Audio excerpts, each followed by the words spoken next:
Israel's sustained and systematically orchestrated assault on the Gaza Strip now has a name: the Palestinian Genocide. The newly published report by the UN's Independent Commission of Inquiry is unequivocal. Israel is engaged in genocide against the Palestinian people. From now on, the name of the world's newest genocide, the Palestinian Genocide, must be hammered into the discourse, boldly used, unapologetically and without fear, never forgotten. To do otherwise is genocide denial, an insult to the memory of the tens of thousands of Gazans who have been killed in what we now have a solid legal basis to call the Palestinian Genocide. The Commission gathered 16,000 pieces of evidence covering the period 7 October 2023 to 31 July 2025. It reached its landmark conclusion by investigating 4 of the 5 genocidal acts defined in the 1948 Genocide Convention. Israel was determined to have engaged in all 4 of these genocidal acts as a matter of state policy. On the first, killing members of the group, the Commission concluded that over 60,000 were killed, including nearly 10,000 women and over 18,000 children. On average, 1 child is killed every hour in Gaza. As of May 2025, Israeli intelligence officials listed 8,900 militants from Hamas and Palestinian Islamic Jihad as dead or possibly dead. Given that by this date 53,000 Palestinians had been killed, Israel was making a public admission that 83% of its victims were civilians. Hundreds of journalists have been deliberately targeted. 13 every month on average have been killed in Israel's ongoing attempt to hide from the world the truth of the Palestinian genocide. As for those striving to mitigate its humanitarian impact, Gaza has become the deadliest place in the world for aid workers. 540 have been killed, including 373 UN staff, mainly UNRWA, and 167 NGO workers. And so I turn to the second category of acts that make up the Palestinian genocide, causing serious bodily or mental harm. As of July 30, 2025, according to the UN Office for the Coordination of Humanitarian Affairs, OCHA, the number of people injured in Gaza stood at 146,269. UNICEF says the total of children injured between 7 October 2023 and March 2025 is over 34,000. According to OCHA, Gaza is home to the largest cohort of child amputees in modern history, many deliberately targeted. The Commission found that Israel's use of lethal weapons had resulted in long-term, life-changing, debilitating injuries, including loss of limb, traumatic brain injuries, and damaged internal organs. The consequences of this have been compounded by the lack of functioning health infrastructure. 94% of Gaza's hospitals have been damaged or destroyed. There have been frequent reports of limbs being amputated without anaesthetics and women giving birth by caesarean section unanaesthetised. According to the UN Commission, 1.9 million people have been displaced, most on average at least 6 times, some as many as 19 times. In June 2024, UNICEF stated that almost all of Gaza's 1.2 million children need mental health support. According to the Israeli authorities, more than 4,500 Palestinians in Gaza have been arrested, many transferred to facilities inside Israel in violation of the Geneva Conventions. The UN Commission received numerous reports of detainees, including children, being stripped, blindfolded, kicked, beaten, sexually assaulted, raped, and subjected to death threats and other forms of physical and psychological torture. I now turn to the third category of genocidal acts under the Genocide Convention, deliberately inflicting on the group conditions of life calculated to bring about its physical destruction in whole or in part. Almost immediately after the 7 October attack, the Israeli authorities announced a total siege on Gaza. In December 2023, OCHA described the humanitarian situation as apocalyptic. Ladies and gentlemen, the number of bombs dropped on Gaza is extraordinary, even in comparison with major world conflicts. One military source told the Commission, Israel was dropping on Gaza in less than a week what the United States dropped on Afghanistan in a year, in a much smaller, much more densely populated area. Credible comparisons have been made between Gaza and Hiroshima in relation to the amount of civilian infrastructure destroyed, about 70%. Israel has systematically destroyed Gaza's farmland. Ground troops have demolished greenhouses. Bulldozers have toppled orchards, ploughed out crops and crushed the soil. Israeli planes have sprayed herbicides over the fields. Before October 2023, about 40% of Gaza's land was farmed. Last month, the UN reported that just 1.5% of Gaza's agricultural land now remains accessible and undamaged. That's roughly 200 hectares to feed over 2 million people. Ecocide goes hand in hand with genocide.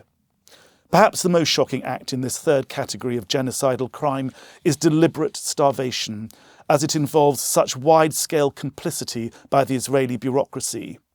In August this year, the UN officially declared starvation in Gaza. The UN-backed IPC, an internationally accepted system for assessing food security, estimated that a quarter of Gaza's 2.3 million people were suffering from famine. Starvation was reported in a fifth of all households in the Gaza Governorate.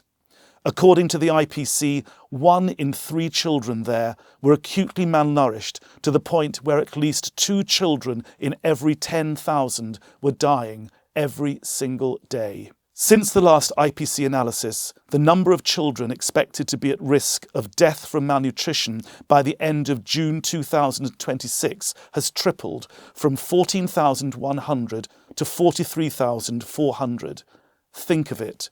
Continued inaction and complicity by UN member states will allow nearly 45,000 children to starve to death in the next 9 months. The World Food Programme estimates that at least 15,500 metric tons of food per week is needed to meet just life-saving needs in Gaza. Between 1 and 15 September, Israel allowed the UN-led aid system to take in only 40% of that. Much of it was subsequently lost as the Israeli army routinely forces UN convoys to travel along routes known for violent looting. 21 out of 50 malnutrition centres in northern Gaza, including 10 in Gaza City, have closed in recent weeks due to Israel's military offensive. Israel has destroyed over 85% of clean water facilities. Households survive on only 3 to 5 litres per person per day, well below survival thresholds. Preventable diseases have spiked sharply, including a 3-fold increase in diarrhoea and a more than doubling of jaundice. During Israel's aid blockade this spring, the World Health Organization reported stock zero for key items as nearly half of essential medicines ran out. The World Health Organization reports that only 44 trucks of health supplies have entered Gaza in September, shockingly below need. And given Israel's severe restrictions on the movement of people, there is a serious risk that more than 15,000 patients requiring emergency medical evacuation will be denied, with no capacity in Gaza to treat them. An estimated 70,000 litres of fuel per day are needed to keep hospitals, water systems, bakeries and cold chains functioning. Since the famine declaration, Israel has permitted only 41% of that requirement to enter Gaza, forcing constant triage by humanitarians and repeated shutdowns of life-saving services. As Gaza starves, just metres away, parked outside the starvation zone, on the other side of the fence which Israel built around Gaza, are thousands of trucks full of food. Not far away are the thriving restaurants and packed supermarkets of southern Israel. UNRWA estimates that there is enough food parked outside Gaza to feed the entire population for 3 months. Israel refuses to let them in. Instead, the Israelis continue to claim that the Gaza Humanitarian Foundation has prevented starvation, a claim that the IPC has shown categorically to be false. A recent GHF whistleblower described their operation as a death trap where over 1,000 starving civilians have been deliberately targeted and killed. And so I turn to the final category of genocidal crimes investigated by the UN Commission: imposing measures intended to prevent births within the group. Attacks on healthcare facilities, including those offering sexual and reproductive healthcare services, have affected about 545,000 women and girls in Gaza who are of reproductive age. Direct attacks against the main maternity wards in Shifa Hospital and the Nasser Medical Complex in Khan Yunis rendered them inoperative for long periods of time. Facilities specifically designated as sexual and reproductive healthcare centres have been directly targeted or forced to end operations. The UN Commission investigated a shocking attack on Gaza's largest fertility centre, the Al-Basma Clinic in Gaza City, in December 2023. Around 4,000 embryos and 1,000 sperm samples and unfertilised eggs were destroyed. The Commission established that Israeli forces deliberately targeted the facility, launching a tank shell that directly hit the clinic and caused the explosion of 5 liquid nitrogen tanks, destroying all the reproductive material that was stored there for the future conception of thousands of Palestinian babies. Ladies and gentlemen, moving on to Israel's genocidal intent, the Commission established this beyond all reasonable doubt. Many senior Israeli officials are quoted by the Commission, including the President, the Prime Minister and the Defence Minister at the time of the October 2023 attack, boasting of their intentions to destroy the Palestinians in whole or in part. They incited and they gave orders for genocide, proudly and on the record, and numerous Israeli soldiers dutifully obeyed, triumphantly posting on social media as they destroyed whole apartment blocks, looted Palestinian homes, and gleefully violated international humanitarian law. The Israeli media spread the poison of dehumanization, enabling, indeed popularizing genocide, if opinion polls are to be believed. But the recently published comments by Israel's finance minister, Bezalel Smotrich, have revealed something even more disturbing: the commercialization of genocide. Mr. Smotrich has said on the record in a public forum, and I quote in unofficial translation, "There is a business plan, a real estate bonanza. It really pays off. We have started negotiations with the Americans. We have paid a lot of money for this war, but we need to decide how we make back a percentage on the land marketing. We've done the demolition phase, which is the first phase of urban renewal." End quote.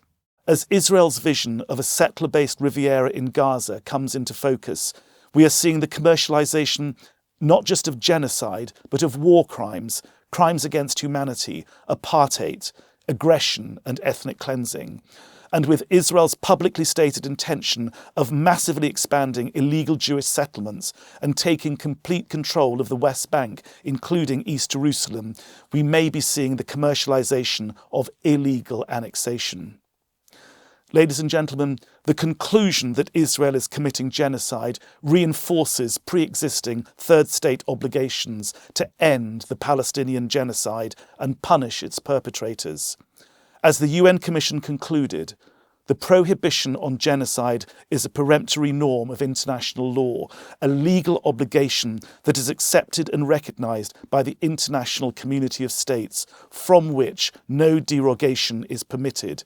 In other words, all UN member states have an obligation to prevent and also to punish genocide. The only question is how. Turkey led by example, imposing an arms and trade embargo on Israel. Others too are getting on the right side of international law. If Mr. Netanyahu and his former defence minister Yoav Gallant arrive in the territory of any of the 123 member states of the International Criminal Court or overfly their airspace, they must be arrested and handed over to The Hague in accordance with ICC arrest warrants and in conformity with treaty obligations. Sanctions must also be imposed in support of the International Court of Justice and the General Assembly's overwhelming demand that Israel end its illegal presence in Palestine, the deadline for which passed just days ago. To be clear, there is now a double imperative, a twin justification to impose sanctions on Israel. Firstly, to end the Israeli occupation of Palestine, and secondly, to prevent and punish genocide. To this end, plans are afoot in the General Assembly to impose a full range of punitive sanctions: trade, military, diplomatic, cultural, sporting, academic, and more. This is not a choice for member states, it is a legal obligation. And in the face of government inaction, the people are mobilising, not just courageous students. Dock workers across Europe are pointing the way forward, threatening to shut down the European shipping industry. Global direct action, campaigns of civil disobedience and industrial disruption will escalate if governments continue with their illegal support for the ongoing Palestinian genocide. Ladies and gentlemen, the UN Commission report is an important legal milestone on the Palestinians' long road to justice, freedom, self-determination, dignity and peace. It gives those who have long argued that Israel is committing genocide a solid basis in fact and legal analysis. We must not delay action, as some have argued, until the International Court of Justice makes its determination on genocide. That could take years. Meanwhile, there is an obligation to end genocide and to punish its perpetrators. The greatest cruelties in the annals of man's inhumanity to man are given names: the Warsaw Ghetto, the Tiananmen Square Massacre, the Rwanda Genocide, to name but three. And though uniquely different, we now have the Palestinian Genocide. Henceforth, it must become an undeniable and constantly referenced touchstone in the global discourse. It must become a rallying point for solidarity with the Palestinian people and a springboard for robust international action. Thank you. Double Down News brands itself as the future of journalism, and I have to say, the more I consume media stuff, the more I think they really are the future of journalism. They dare to say things which other people don't. They dare to challenge the narrative, the orthodoxy that's pervaded by many of mainstream media, and I think for that reason alone, amongst many others, I think they're really worthy of your support. So join the future of journalism, support Double Down News on Patreon.